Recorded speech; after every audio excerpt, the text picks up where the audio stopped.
In the annals of early Christian history, the city of Carthage was more than just a Mediterranean hub, it was a vast theological forge, where the very foundations of the faith were hammered out. The doctrines we profess today and the very Bible we hold in our hands are, in many ways, the enduring legacy of the Councils of Carthage. From the 3rd to the 5th centuries, these gatherings were not merely administrative meetings, but a fierce intellectual and spiritual journey to define the nature of the Church and the mechanism of salvation amidst the trials of persecution, schism, and heresy. The journey began in the mid-3rd century. In the wake of brutal Roman persecutions, Cyprian, the bishop of Carthage, faced the agonizing dilemma of the Lapsi, those who had renounced their faith under duress. While rigorists demanded their permanent exclusion, Cyprian championed a path of restoration through sincere penance, by asserting that he can no longer have God for his father, who has not the Church for his mother. Cyprian emphasized the unity and order of the Church over individual piety, laying the cornerstone for Christian ecclesiology. He sought a middle way that preserved both the holiness of the Church and the mercy of the Gospel. As the Church found its footing in the late 4th century, Carthage made a monumental decision that would shape Christendom forever. At the Council of 397, under the leadership of Bishop Aurelius, and with the profound theological guidance of St. Augustine, the Church formalized the biblical canon by officially ratifying the list of the 27 books of the New Testament.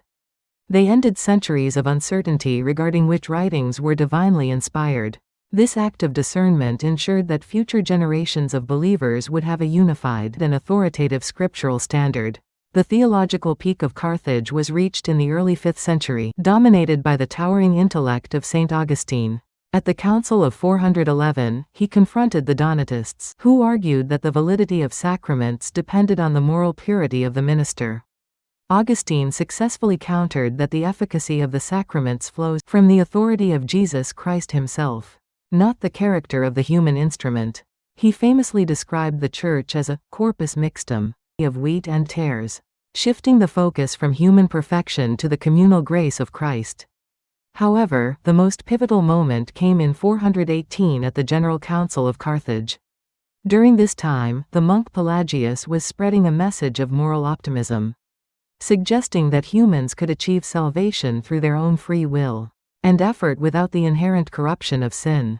Augustine stood firmly against this, articulating the doctrine of original sin, the belief that since Adam, humanity is fundamentally fallen and incapable of choosing God unaided. He pointedly asked if we can save ourselves. Why did Christ need to die, and why does the Church baptize infants who have no personal sins? The Council ultimately sided with Augustine, condemning Pelagianism, and firmly establishing that salvation is a free gift of grace, from start to finish. The confessions that echoed through the halls of Carthage traveled across centuries, deeply influencing the reformers and remaining a pillar of modern Christian thought.